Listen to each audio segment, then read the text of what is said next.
And the Oscar goes to Matthew McConaughey.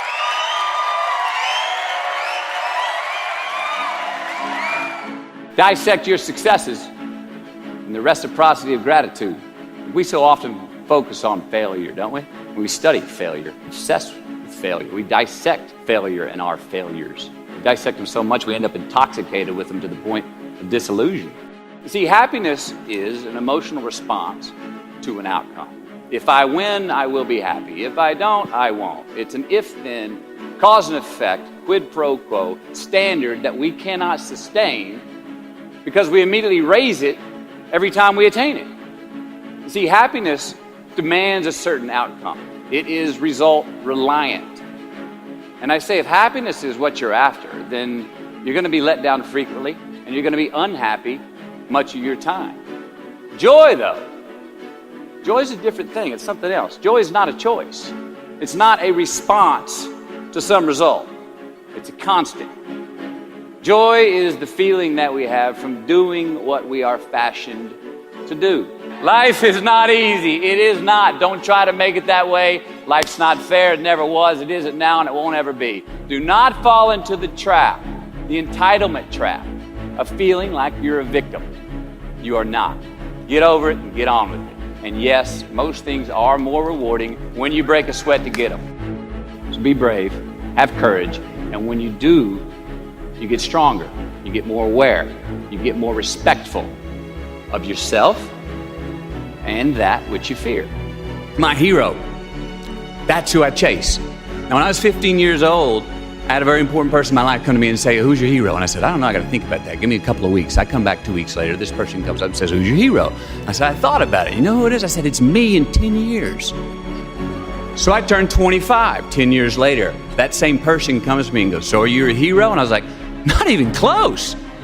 No. She said, why? I said, because my hero is me at 35. So you see, every day, every week, every month, and every year of my life, my hero is always 10 years away. I'm never going to be my hero. I'm not going to attain that. I know I'm not. And that's just fine with me because that keeps me with somebody to keep on chasing. So to any of us, whatever those things are, whatever it is we look up to, whatever it is we look forward to, and whoever it is we're chasing, to that I say amen. To that I say, all right. And to that I say, just keep living, huh? Thank you. You knew that there is something to be extracted from living life. How did you get that frame of reference? Like, that's so useful, but I don't think most people have that. Man, I don't know exactly where I got it. I mean, I would say, again, to call back that Australian year where I did not have a choice, where I was forced into that situation and saw the green light assets from being alone and quite lonely. I do think that there's great value in being alone. And if we are alone and we get bored and we don't like the company, ding, may that light go off to say that does not mean we need to pick up our phone to get some attention or go to the bottle to ease the anxiety or go online to get some feedback to entertain ourselves. No, it's actually a great time to say, no, sit here in that discomfort long enough to go, okay, until you come out the other side to go, all right, I'm good with me again. Now, it's part of that. I write about it about traveling in general. Ideally, you don't go to a place, I always say this, I don't want to leave a place I travel to until I get to the point of going, I could live here. This could be my existence. And as soon as I get to that point, then I'm like, okay, you can go. Now I can go. That's the same thing in the personal journeys. Stick with it till you get through the discomfortable to uncomfortable times, until you go, you know what? I can spend time with myself. I could do this. I could do this forever. Well, then it's okay to go re-engage, pick up your phone, go see your friends, go have a drink, what have you. Go look for those things that are the other relationships in life. But hopefully not until. There's great value in not doing that until you go, I'm good with me and me for right now. Now, why do you pursue things that scare you? Why seek the role that's hard? Because it costs me something. Because it costs. It comes with a price. It's a bit of that line, don't pick a fight, kid. It's not really a fight unless you can lose it. It's not really, it's not really a risk unless you can lose the fight.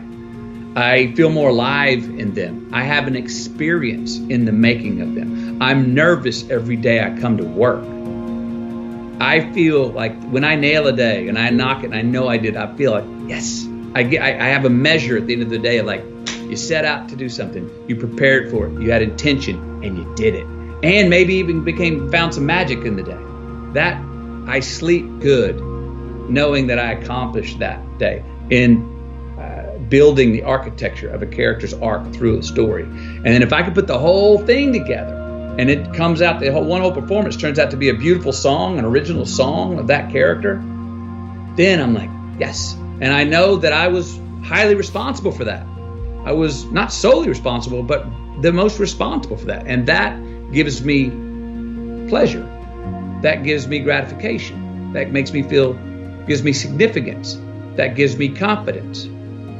If I don't pull it off, and I do have a day where I'm like, oh, no, you didn't ever, and it was my fault. I would rather, with these kind of roles, I can look in the mirror and go, so guess who's responsible for not pulling it off?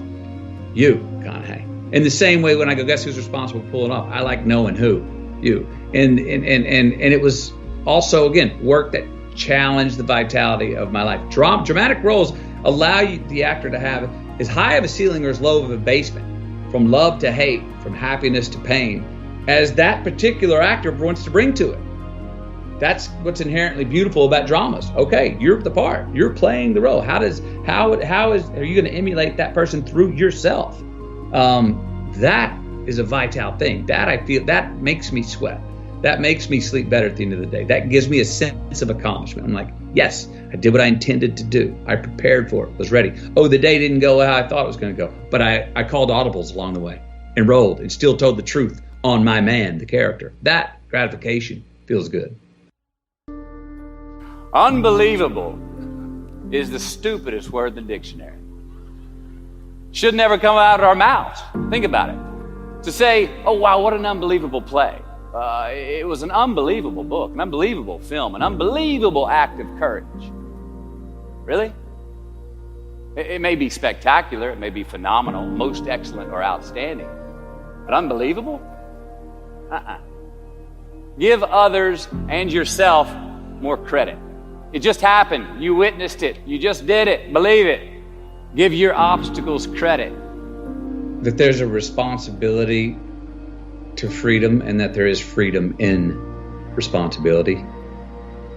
You know, and that earn your way there. We remember the stuff we earn, the stuff we experience, more than what the teacher tells us or what someone gives us for free. We just do. We broke a proverbial sweat on it, whether it was mental or physical or whatever. We built it. We understand. We felt how we got it, how we achieved it, how we got what we wanted.